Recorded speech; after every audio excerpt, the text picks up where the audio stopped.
Shalom, jemaat yang dikasihi dan mengasihi Tuhan Yesus. Kita akan berbagi renungan dalam kesempatan ini. Kita akan membaca dari kitab Ester 4 ayat 13 dan 14. Saya bacakan untuk kita. Maka Mordekai menyuruh menyampaikan jawab ini kepada Ester. Jangan kira karena engkau di dalam istana raja, hanya engkau yang akan terluput dari antara semua orang Yahudi. Sebab sekalipun engkau pada saat ini berdiam diri saja, bagi orang Yahudi akan timbul juga pertolongan dan kelepasan dari pihak lain. Siapa tahu, mungkin justru untuk saat yang seperti ini, engkau beroleh kedudukan sebagai ratu. Renungan ini saya beri judul Butterfly Effect, efek kupu-kupu. Sebuah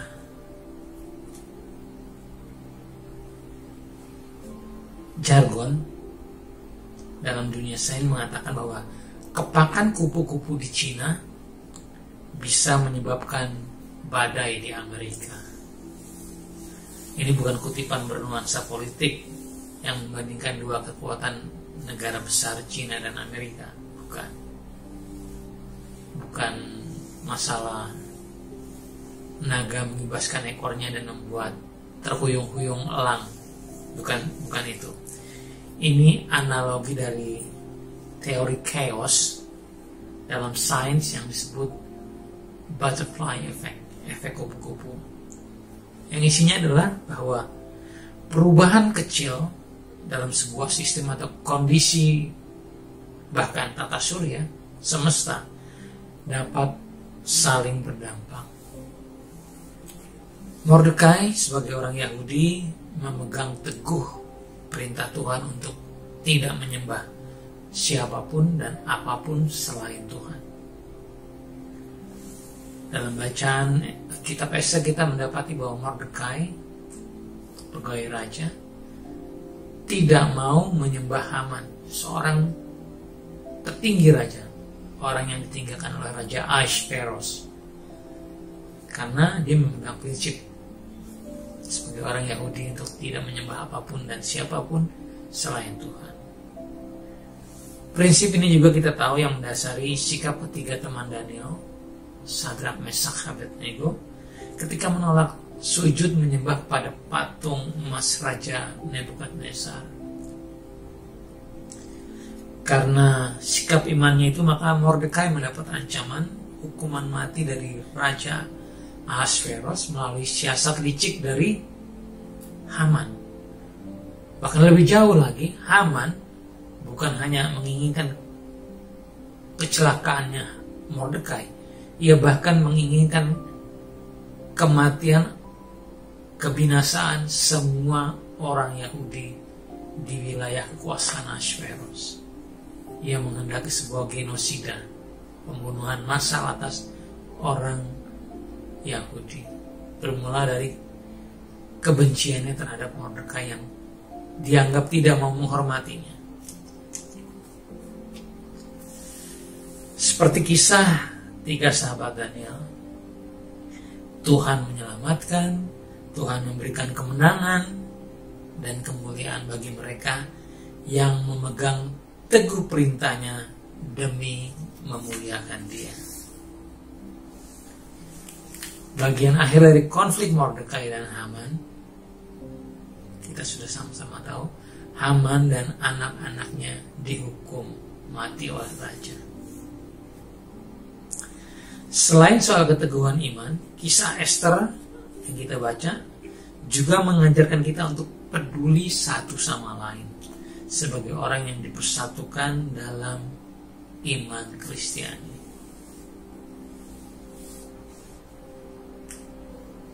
Masalah dan penderitaan saudara seiman di berbagai tempat adalah juga tanggung jawab kita.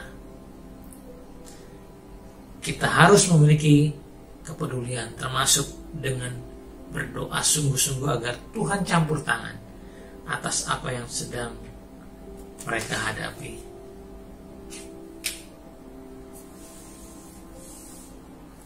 Ester sempat berkilah karena ada hambatan birokrasi yang memiliki ancaman kematian kalau dia sembarangan menghadap raja.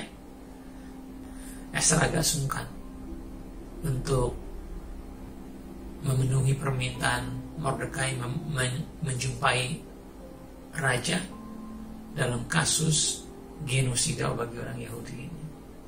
Lalu Mordekai mengatakan seperti yang kita sudah baca, jangan disangka bahwa Ester akan aman dalam posisi seperti itu di tempat itu, dan pertolongan Tuhan bisa saja datang dari tempat lain. Kesempatan Ester, momen yang saat itu dia miliki, justru bisa mengangkatnya menjadi ratu sekaligus menyelamatkan bangsanya. Ilustrasi berjudul Perangkap Tikus yang pernah saya baca dapat kita bandingkan dengan kisah ini.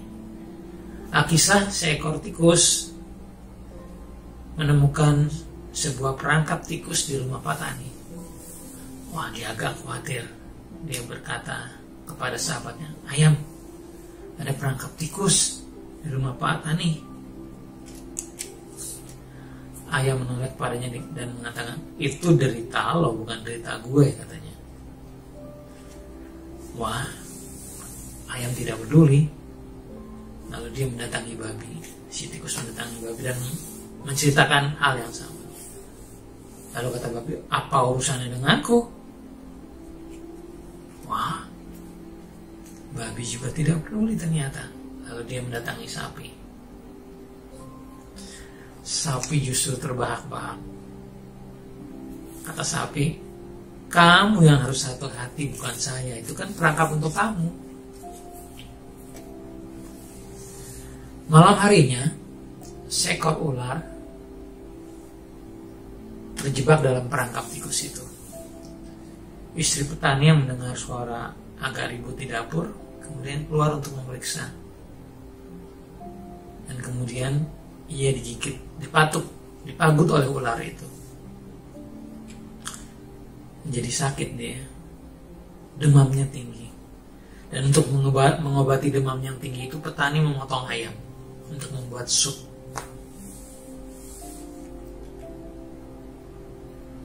Sakitnya tidak sembuh, tambah parah. Tetangga-tetangga datang untuk melihat, menjenguk. Lalu petani kemudian memotong babi untuk memberi suguhan kepada orang yang datang memberikan simpati itu. Beberapa hari kemudian, istri petani tidak sembuh, tapi meninggal dunia. Pelayat berdatangan untuk menunjukkan simpati mereka, dan petani, Anda tahu, memotong sapi untuk memberi suguhan kepada para pelayat. Kita lihat, ketidakpedulian kita bisa berdampak pada diri kita, walaupun seolah-olah tidak ada kaitannya sama sekali. Itu yang dimaksud dengan butterfly effect. Segala sesuatu di semesta ini bahkan punya saling ketergantungan. Kepak kupu-kupu di Cina bisa menimbulkan badai di Amerika. Tunjukkan kepedulian kita. Kepedulian juga berdampak yang sama. Ketika semua orang menunjukkan kepedulian, akan ada hal besar yang terjadi. Akan ada dampak besar yang terjadi. Sebagaimana yang diceritakan dalam Ester, jangan kita tidak peduli pada nasib bangsa kita, pada nasib saudara-saudara kita, pada apa yang dialami oleh saudara-saudara seiman kita. Terlebih lagi kalau kita bergembira, tertawa atau menertawakan penderitaan mereka. Karena bukan tidak mungkin itu juga akan berdampak kepada kita. Miliki kepedulian. Jangan hanya mementingkan diri sendiri. Tuhan Yesus memberkati. Kita berdoa. Bapa di surga, terima kasih untuk renungan yang sudah kami baca. Biarlah Roh Kudus menolong kami untuk lebih memahaminya, bahkan memampukan kami untuk dapat mengaplikasikannya sesuai dengan kapasitas hidup kami masing-masing. Permuliakan nama-Mu melalui seluruh aspek kehidupan kami. Dalam nama Yesus Kristus kami bersyukur dan berdoa kepada Bapa di surga. Amin.